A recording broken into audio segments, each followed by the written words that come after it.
So good morning to all of the shooters and reloaders out there tuning in.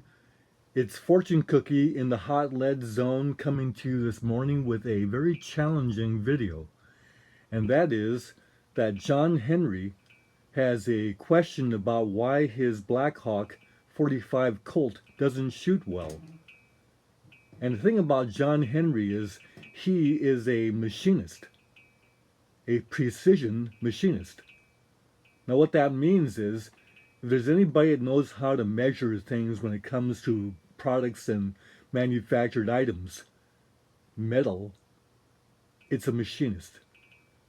And so what John Henry has is his Blackhawk has a 45 Colt that cylinder throats are measuring at 451, and his barrel was slugged, and he measured that at 451. And his gun's not shooting well with all kinds of ammunition, factory and reloads, various varieties of 45 Colt ammo. So his question is, what can be done to get his gun to shoot well? And he wanted to get some ideas on that. So I invite others to chime in also to help answer this question for John Henry.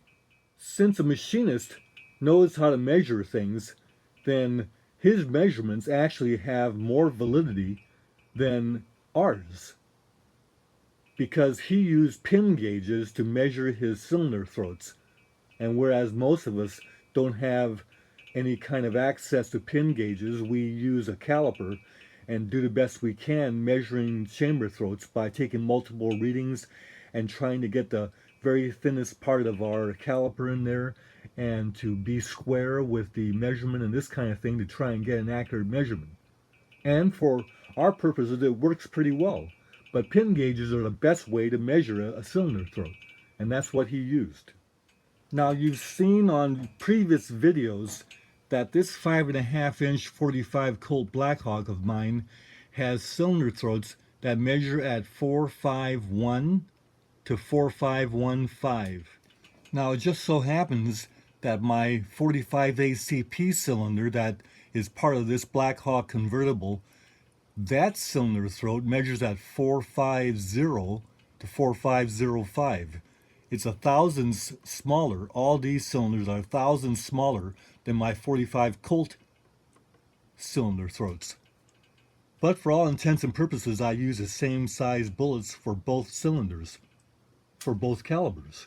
The 45 ACP doesn't quite shoot as well as the 45 Colt, so I don't shoot this cylinder very often. It's just not as accurate. Now, the cylinder of my Vaquero here, 45 Colt, the chamber throats measure at 452, but I've never shown you that before, so let me show that to you now. So here you see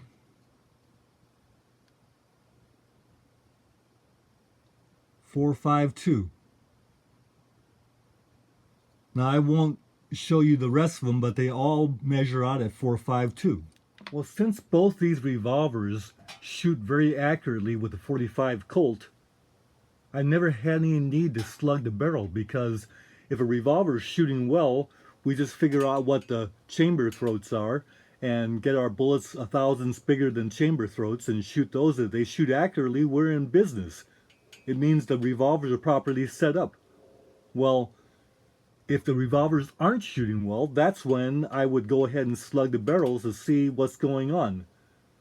And that's what John Henry did. Now, of course, revolver accuracy has other situations that go on with it. For instance, if the revolver timing and alignment of the chambers is not proper, we got problems with accuracy. Well, John Henry checked that out, and his revolver's timing is pretty good.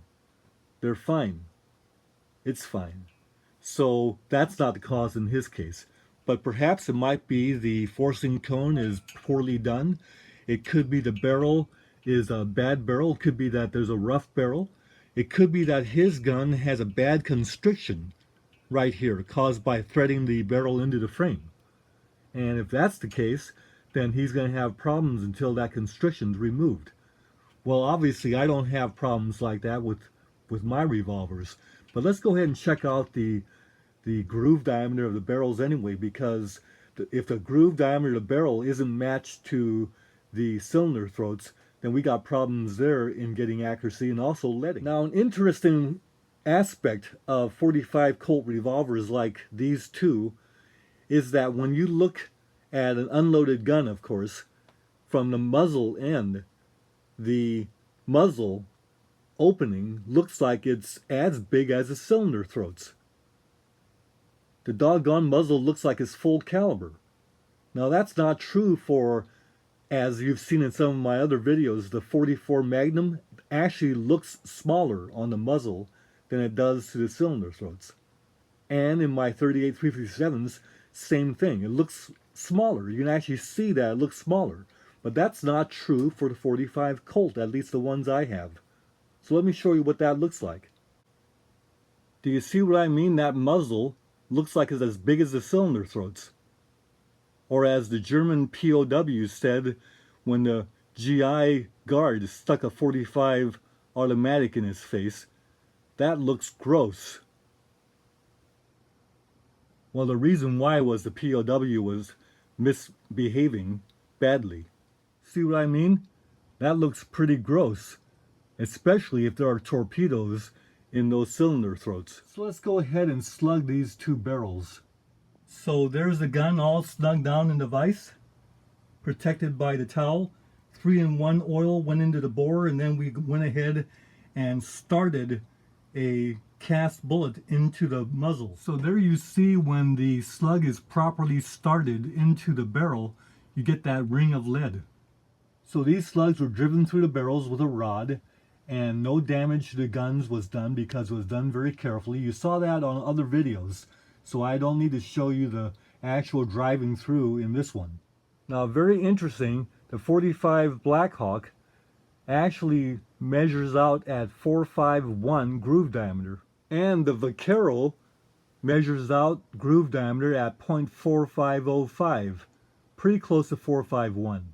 So my Vaquero actually has a better setup barrel than my Blackhawk. So the interesting thing here is that my 45 Colt has full caliber barrels, and that's unlike my 44 and 357 Magnums that have sub-caliber barrels, smaller than SAMMI specs. Speaking of SAMMI specs, let's go ahead and discuss that now for the 45 Colt. So what SAMMI says is that the cylinder throats on 45 Colts should be 0.452 to 459 inches. That's a pretty big range. Most manufacturers stay closer to 452, but these two Ruger Blackhawk and Vaquero, the cylinder throats are actually smaller than SAMMI specs by a little bit. Again, the SAMMI spec is 452 to 459, and we would prefer 452. Now the SAMMI spec for groove diameters for 45 Colt revolvers is 0.450, and you don't have a range there. It's 0.450, which is smaller than what they recommend for the cylinder throats, and that's very appropriate. However, ours are 0.451. So again, we're outside of SAMMI specs by 0.001.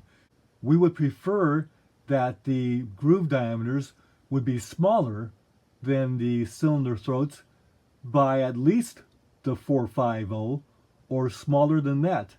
Now this explains the very short forcing cones that these caliber revolvers have, because you don't need a long forcing cone when you have a close relationship of the size of the cylinder throats and the barrel groove diameter. If you make that forcing cone deeper, you only wind up weakening the forcing cone area of the barrel.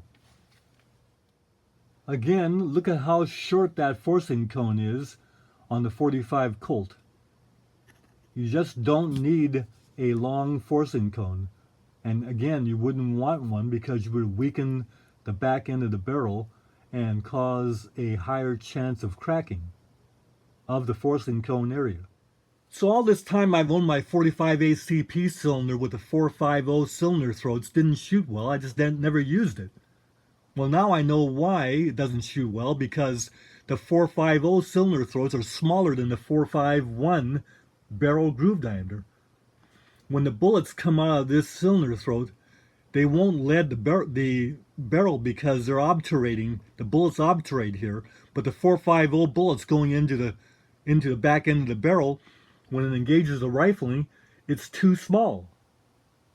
So this will cause leading, and it won't cause bullet stability, and it won't shoot well. But this was designed to shoot GI hardball, and for that it would work out very well. I just don't like shooting GI hardball because it's expensive.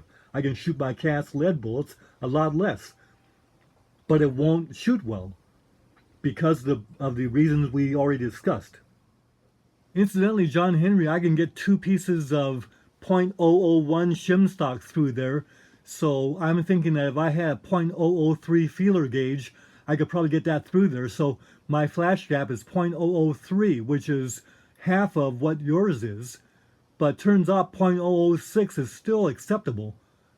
I just like to have a little bit less, like .004, and .003 is fine as long as the gun functions well on extended shooting, and this one does. So John Henry, what conclusions do we have for you? And that is, you're a machinist. Wouldn't be hard for you to go ahead and get a 452 cylinder reamer, a cylinder throat reamer, and open up your cylinder throat to 452, giving you the ideal SAMMI spec.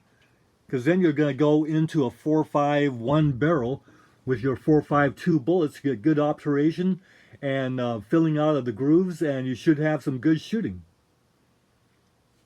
You could cast your own bullets from a 452 mold and not even have to size them, because they're going to come out of the mold automatically a little bigger. And that's what you want, a little bigger than 452. Say 453, 454 bullets. And if that didn't work out, you could powder coat the bullets and get them a little bigger that way.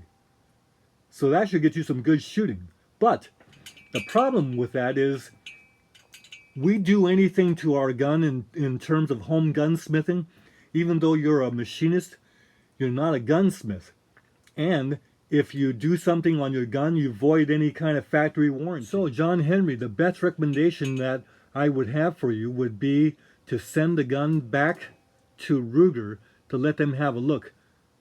And the explanation would be that the gun will not shoot well from a rest from different kinds of factory ammunition.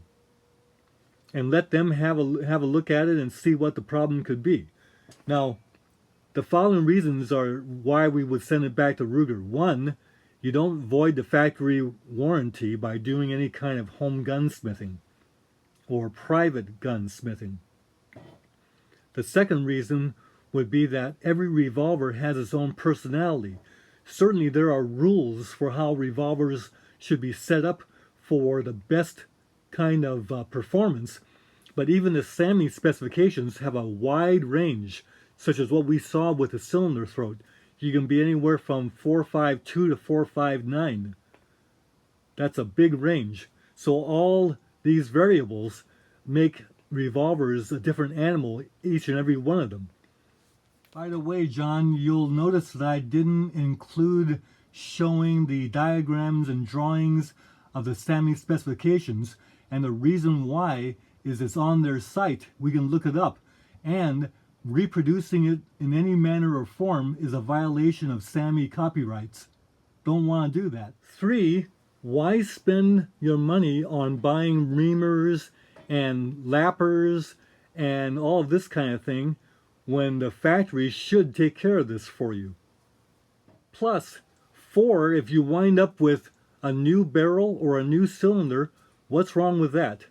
So, hope that helps, John. So, John, thank you for your question and your comment, and sorry I couldn't give you a slam dunk solution to your problem, but what you have done is allowed me to discover something about my 45 Colt barrels that shot so well, and how they're different than some of my other revolvers. So it adds to our learning and our knowledge and experience, and this can be shared with all of the shooters and reloaders out there also. So again, thank you for your comment, and we'll see you all in the next video. Bye for now.